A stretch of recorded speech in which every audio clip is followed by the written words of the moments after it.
yes, meetings tend to be on Zoom. Everyone is here, and it is now 7:01, so I'll call the meeting to order. This meeting will be conducted remotely over Zoom, how apropos. Attendance by board commissioners counts if it's remote, and it will be broadcast live and will be recorded on ECAT. And if anyone is Recording in here progress. who has um, wants to speak on any of the issues, and you can follow the instructions in the agenda to be recognized. So, that being said, I will take roll call, and I will go around to Jim Lee. I could not hear Jim. Could someone else hear Jim? Here. He's clearly here. Ed Hands. Here. Phil. Here. Amos. Here. Rob. Here. Dennis. Here.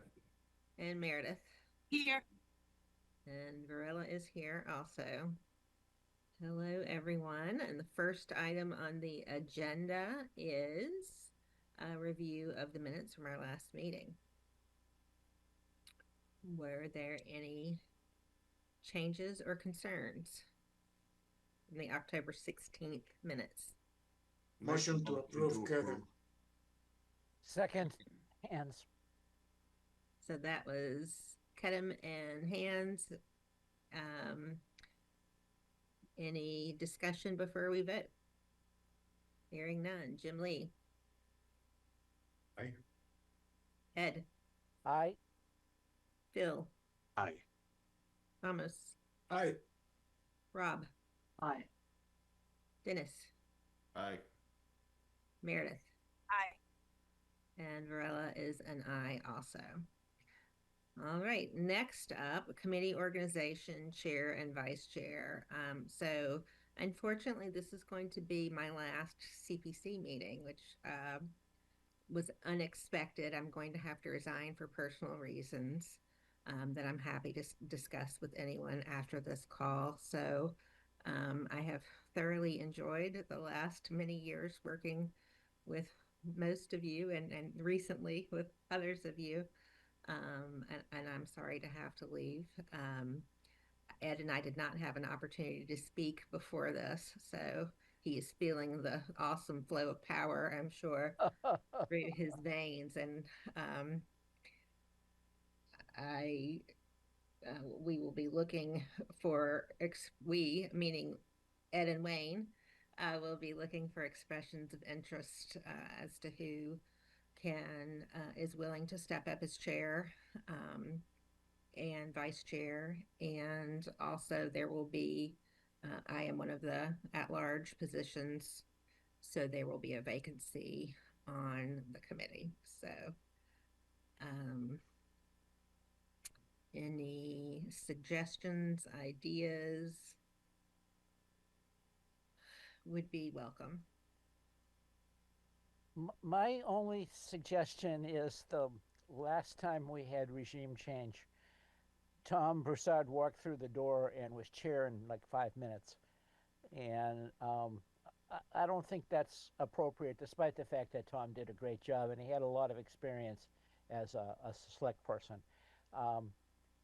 My intent is to take a lead from Lee Williams and resign at the end of my term, which is in June. So I'm available to be an interim head until that point, and that would give somebody some experience if they're interested in being vice chair. Perhaps someone who's had experience following me as a head of something. I think I know where you're going, Ed.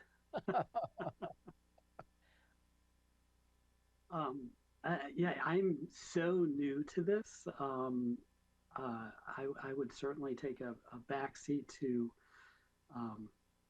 and follow along with the collective wisdom of everyone else.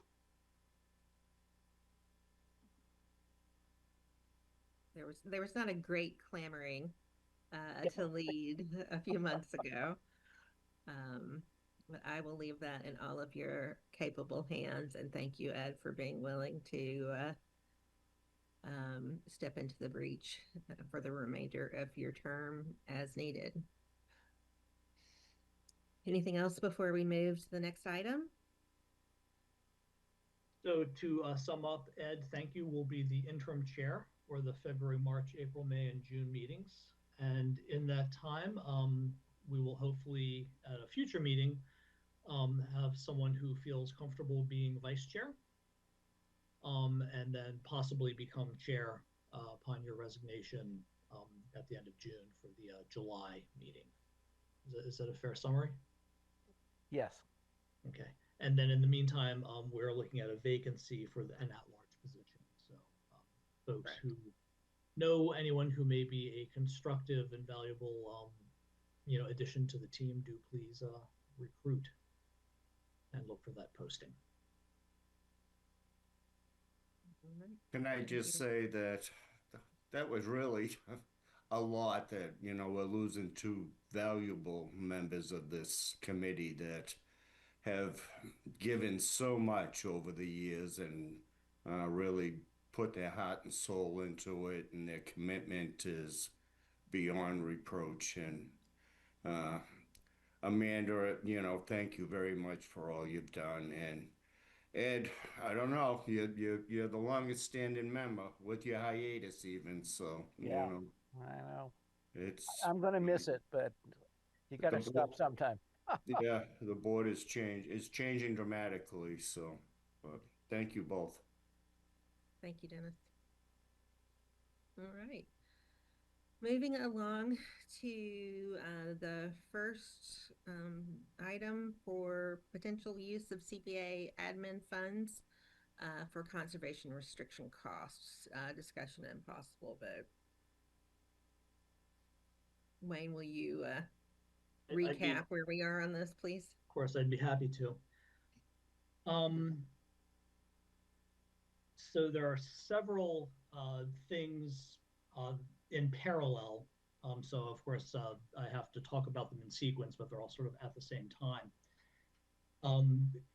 The Community Preservation Act enabling legislation from the state does require that conservation properties acquired with CPA funds also be secured with a conservation restriction held by a qualified third party.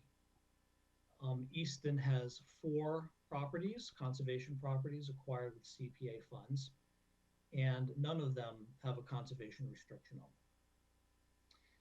on them.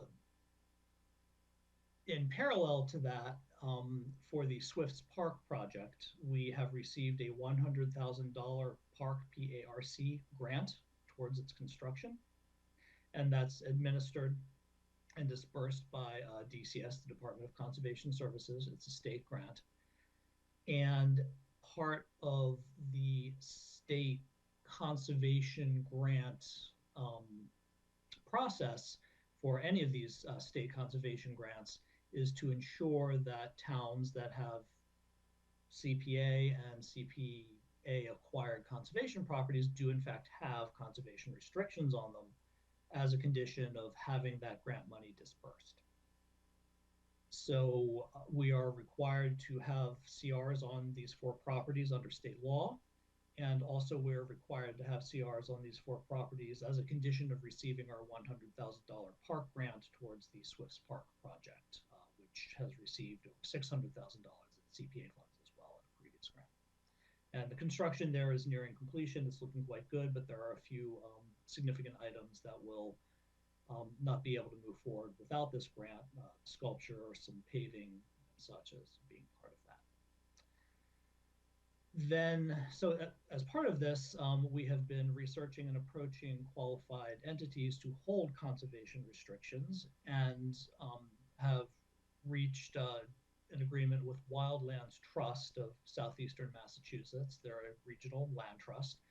They own actually several properties in the area, including, I think, along Dorchester Brook, near the Brockton line, off of, sort of runs between, I think, Union and Main Street over there, or Union and Elm, I suppose. and they hold a number of CRs regionally. And their land committee came out in early 2025, toured the properties, met, has agreed to hold CRs on the properties. They will be amending their vote for a couple of them because 524 Depot Street has some surface debris, and 130 Dean Street has some collapsed buildings on it. And in discussion and analysis with Wildlands Trust staff, it would be incredibly disruptive to the properties to grub out all of the trees and put in the access roads to remove things which are not actually actively hazardous. So they will be, their original vote had been contingent on that being removed, but upon further consideration at staff level, they agree that it can remain, and we can work around that, but they do need to vote on that. So that brings us to this exact topic on tonight's agenda. Entities which hold conservation restrictions are legally liable to monitor them, preferably annually, to make sure that the conservation values are being upheld and there are no encroachments, and also to defend them in court. Should the property owner decide to do something wildly contrary to the conservation values, then they need to hire attorneys and fight that. So entities that hold conservation restrictions ask for what's called a conservation restriction endowment, and they pool that money and use income from that pooled endowment fund to defray staff costs for monitoring, and also to draw upon, if needed, for extraordinary enforcement needs. Also, one of the properties does not have a perimeter survey, and you need to have a recorded perimeter survey in order to be able to monitor the boundaries of the conservation restriction. So that is a requirement. And we verified with town council that it is an appropriate and eligible use of CPA administrative funds for these conservation restriction costs, both endowment fund contributions and surveys. So, and I also checked with Wendy Nightingale, the town accountant, on the balance or the available CPA admin funds. It's 5% a year that can be used from CPA, 5% of the CPA income towards admin costs, and of that, a significant part of it goes to pay staff salaries. But there's also a significant amount left over for other things. We use it to pay, for example, the recording secretary, to pay recording fees, appraisals, and sort of thing. Between now and the end of this fiscal year, there are about $66,000 in the admin fund that are not otherwise, would not otherwise be used. And if they're not used, they just get rolled into the general CPA fund. And then starting on July 1, the next fiscal year would reset to 5%, which would be about $123,000. That's what it was last year, so it would be something in that ballpark for the coming fiscal year.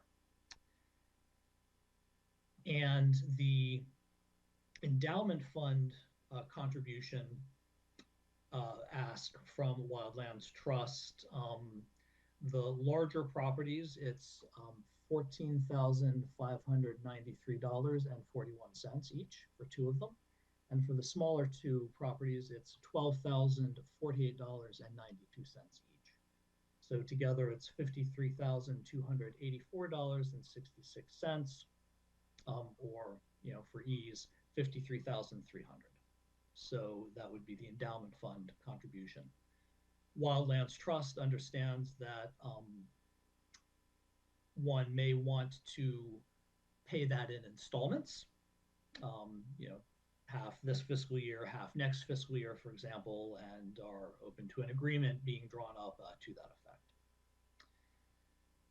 The survey for the property 524 Depot Street, we've gotten a couple of estimates back. One was for about 50,000, and another which we've talked with DPW, and I also talked with our land use agent, and we believe this is the sensible one to go with, is for $24,800, and that's for it's from a group that did wetland surveying on the property previously.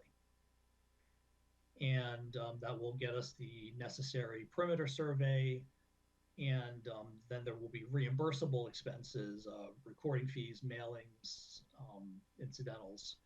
So DPW suggests that we put or have in our pockets, 20% contingency, likely not to be needed the full 20%, but 24,800 with 20% contingency of 4,960 is 29,760, so essentially 30,000. So the total request here would be $83,044.66, or rounded to $85,000 of admin funds for CR costs, and to be expended this fiscal year and next fiscal year. So that's all rather lengthy and a lot of information. So just a question, if I may. Yes, sir. I put my hand up. Look at that. See, the admin funds do not have to go in front of town meeting because they've already been voted. So I just want to make that clear for anybody that's new. Yes. Yeah. Thank you. Yeah. Town council confirmed that it is discretionary at the vote of the CPC. Meredith? Wayne, you mentioned, I think you said 5 properties. I heard Swift Park. What were the other ones? 4 properties. 4, okay. 4 properties. Yeah, the 4 properties that have been acquired with CPA funds, they go back 20 years. The first one was 130 Dean Street, and that's about 35 acres, and that was acquired in 2005. And then the next one is a subdivision that didn't move forward called Mayflower Lane. It's off of Massapog Ave, and it's kind of behind, Keach Park and the Chestnut Street fields on the Massapog side. That's 14 acres, and that was acquired in 2009. And then there's 524 Depot Street that was acquired in 2015. And that has 3 portions on it. There's 10 acres that were acquired with municipal funds for the municipal building project that's ongoing. And then the remaining 146 acres, there's 2 parts of it. 32 of it is meant to be for recreation, and 114 acres is meant to be for conservation. So this would be a conservation restriction on that 114 acres of conservation land. And then the 4th one is 57R Randall, and that's about 5.5 acres acquired in 2024 from the November 23 town meeting, a special town meeting.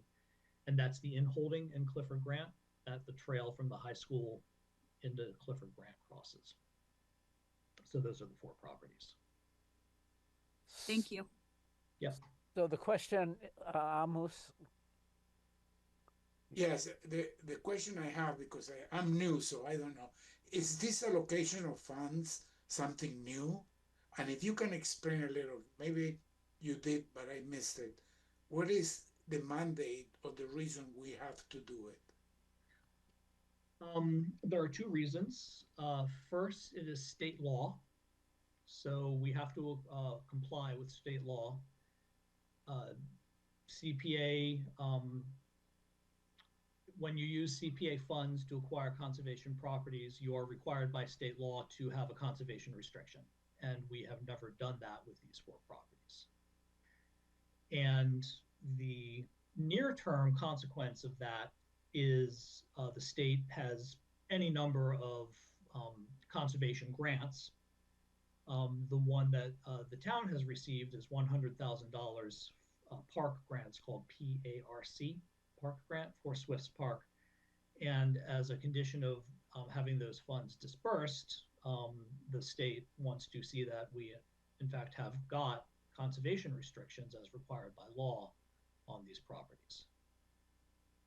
So there's the legal requirement and then the near-term interest in having this done in order to receive significant funds towards the Swifts Park project.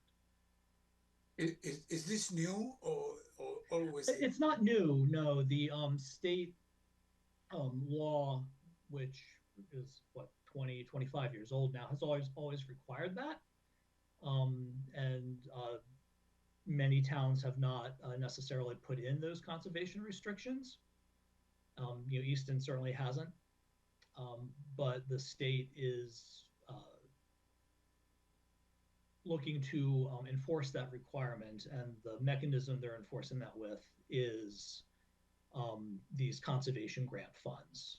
So even setting aside this park grant, any other future conservation grant we might want to apply for, the state will be looking for compliance with the state law on this. It's something that's changed at the state rather than a mistake that we've made over the years. I would imagine that when we acquired those pieces of land, we figured as the town we would defend them if they were ever challenged. So now the state wants a different. Yeah, and the town cannot hold and defend, a restriction upon itself. Mm-hmm. And it does have to be a third party. I will assume that town council is in line with this. Yes, we've run all this by town council, and he concurs. Rob? Have we done like an RFP to see about other organizations doing the CR monitoring? We have not, for a couple of reasons. First is there are very few that do it. And they all have endowment fund contribution requirements. I used to work at the trustees of reservations, for example, and I can assert that their endowment fund contribution is higher than Wildlands Trust. So, and then there's also the time is of the essence issue. Yeah, and it's more like they're doing us a favor more than we're shopping for a service, if that makes sense. Yeah. Did you reach out to the NRT? We had Jennifer Carlino did have a brief conversation, and they could be interested in holding it, but they're a very small organization and would take quite some time, I think, to ramp up as well. And this is something that does need to be done by the end of June, which is when the park grant runs out. We have reached out to the NRT in the past, a fairly distant past, between the time we were there and now. They were not interested in expanding their holdings too much because it is a cost factor if they have to defend it. Yeah, and often in a related issue was a preservation restriction for town hall.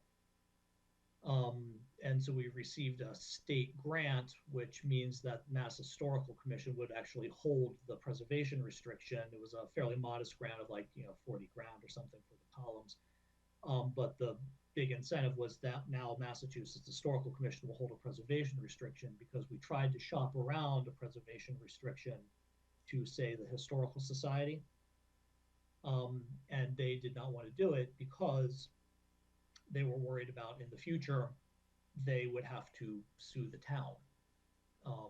and that would be they did not feel they had the institutional capacity or the financial capacity to do it. So that's another thing to look for in entities that hold these sorts of restrictions.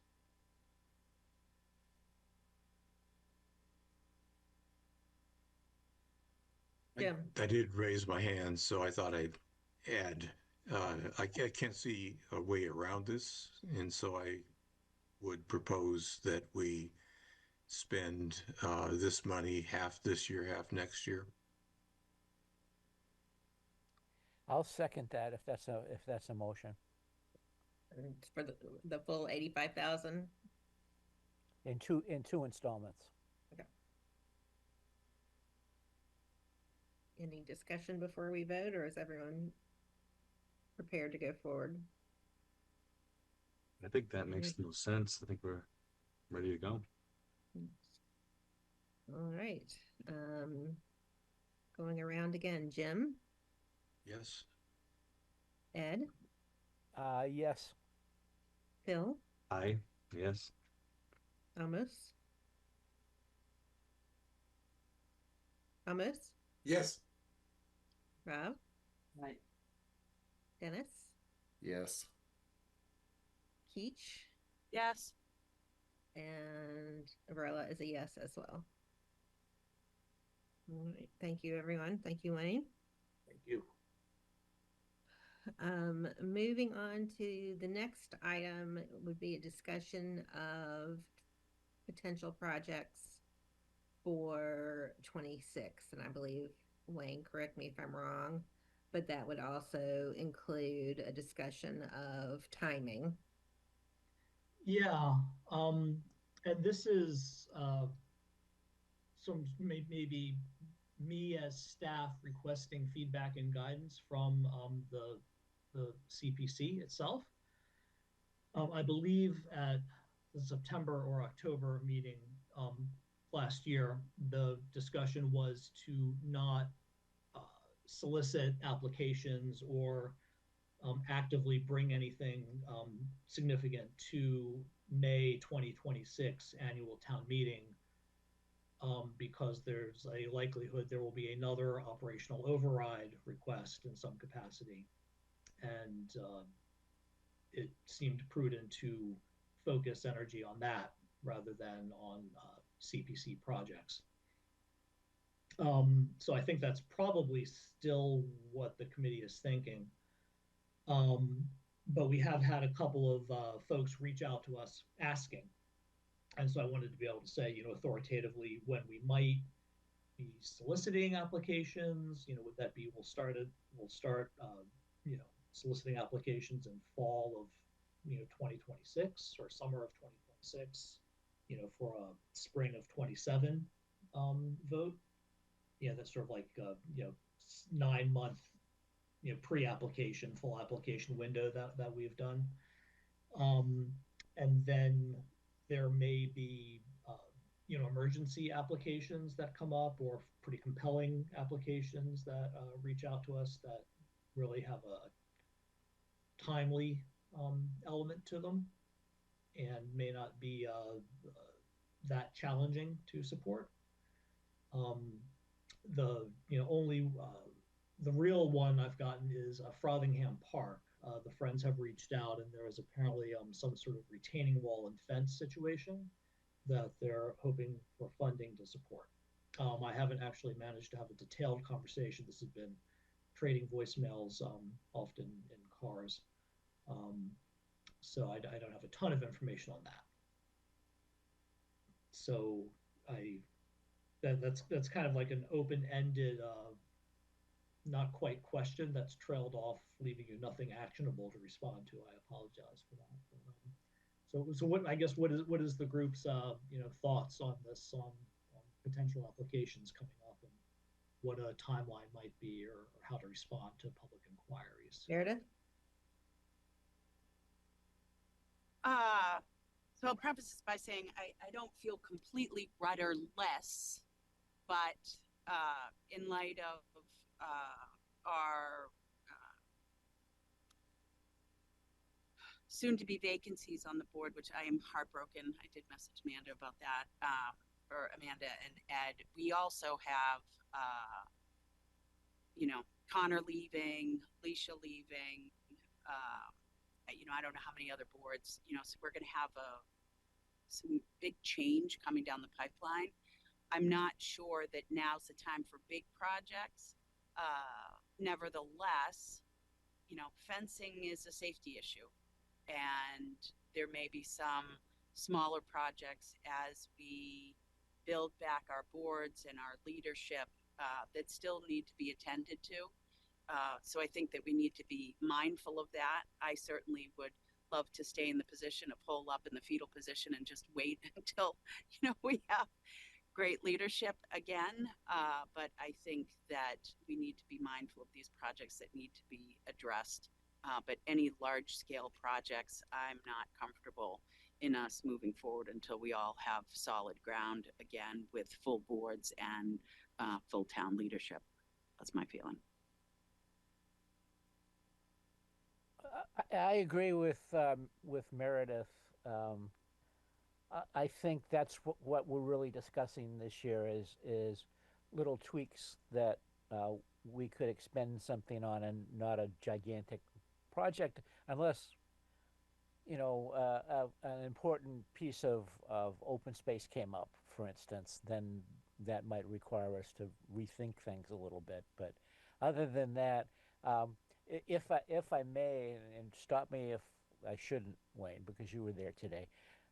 The Historical Commission visited the Children's Museum, which has an open CPC grant. And when we were inspecting the building, the tower where they used to dry the hoses may require some additional funding going down the line, but not immediately. Windows maybe as well. Yeah. Yeah, so that's another expenditure, and we don't have a solid estimate on that, but it's guesstimated at maybe $50,000 in addition to what we have. And I want to thank the Children's Museum. They've been very proactive about getting the Historical Commission in to look at it and get recommendations, et cetera, et cetera. So it's looking good.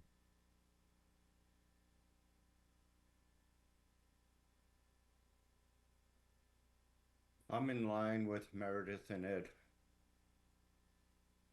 I'm in line too, so unless something very compelling coming through, or some urgent things like mentioned that might pop out, I think it's we are good until the fall. And Wayne, we Agreed. haven't heard any rumblings from the hall about any of kind of the prerequisites the town had asked to see being moved toward. I had a phone inquiry, and my response was, please do be sure that this is a compelling emergency before more formally approaching for funding consideration, and I've not heard anything since. Okay.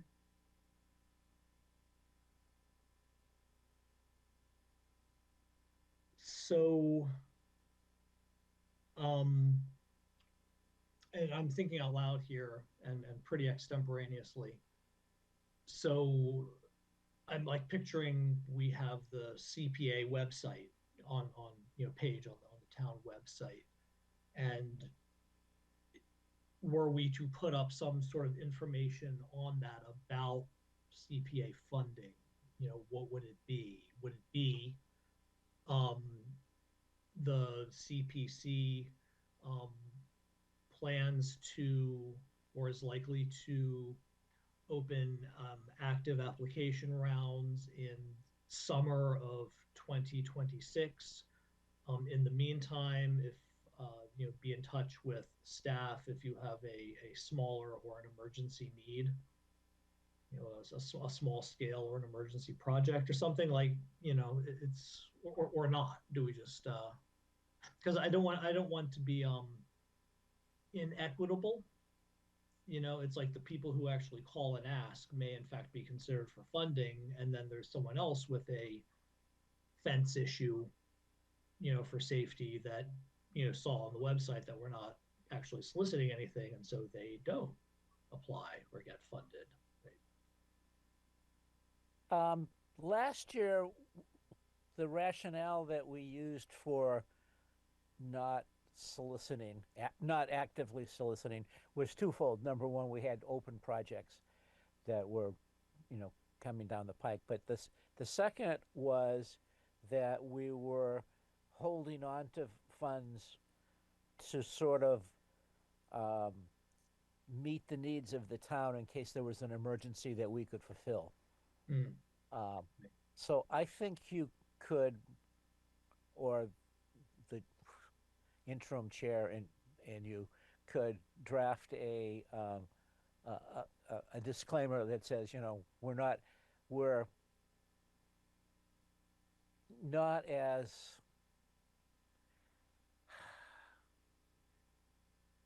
not as open to projects as we normally are, but don't let that stop you from applying. Just know that we may defer, we may apply stricter criteria than we normally would, because it's an emergency situation.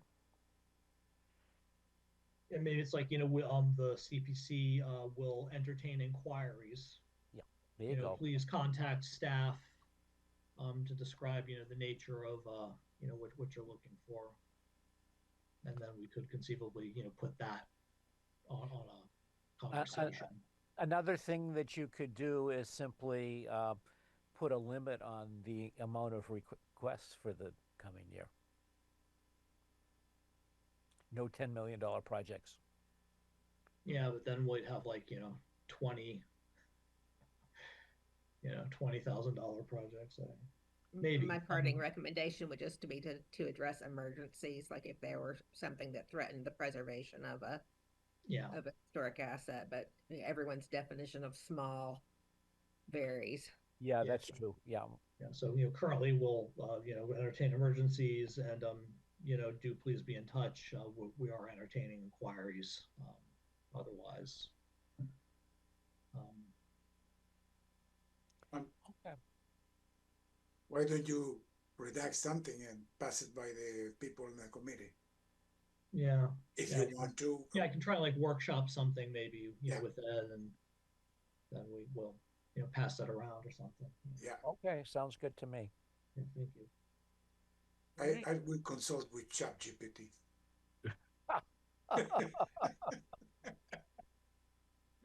No, thank you. They just gave medical. They just gave medical advice to a kid who overdosed and killed himself by accident. Goodness. Yeah. Oops. I just went to the town's community preservation committee website, and the dates on there do need to be updated. So Yeah, because it's about like the last round. right. Yeah, and so we're not accepting it because obviously that's closed. Right. So it's timely. Yeah. So I would like to refresh that with something accurate and actionable for the public. One of the things of note to the new members is that for years we struggled with this application process and how to make it equitable. So we do technically have a calendar of when you apply and when you get a letter to formally apply. Let's say, for instance, you had a recommendation, and then we said, you need to tweak this, and then you tweak it. That those are the steps in the process. Yeah, and the timeline is pretty generous. It's and we modeled it after some other like state preservation grants and such. We start with like a pre-application, basically a letter of inquiry or a letter of interest, and that's the end of spring, middle of summer, and just like reach out to us, give us a one page, what is this, who are you, what are you looking for, what's your rough cost estimate, and that allows staff and this group, if it rises to that, to give feedback on is it even eligible, to give folks guidance on what we actually need to see in an application, and then from that letter of interest would be invited like pre-applications. So it's like, give us your best effort, and then we'd be able to evaluate that and give them feedback on things we need to see to consider a full application. And for some organizations, it's overkill. They have professional staff or professional architects who can do that. And for other folks, it's just, retired volunteers trying to, put something together, and they don't really know how to do any of this. And so it allows staff and this group to give guidance on how to structure a ultimately successful project. And so it basically starts up at the end of spring, middle of summer, and then gets final applications and intensive discussion and recommendations at the end of winter, because by the time you get to February, the town warrant for Springtown meeting is starting to close. It's like things are due in February, and then it closes, and off you go to Springtown meeting. So that's sort of the arc that has been successful the last several rounds.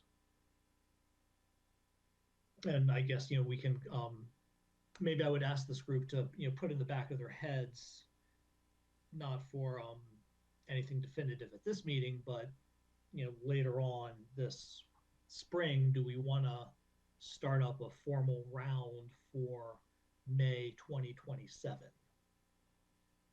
Possibly.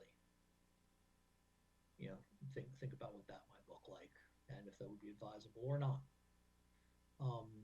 But yeah, in the meantime, I'll try to workshop some sort of a statement for the web page, and so we have something equitable to tell folks, and authoritative feedback or guidance.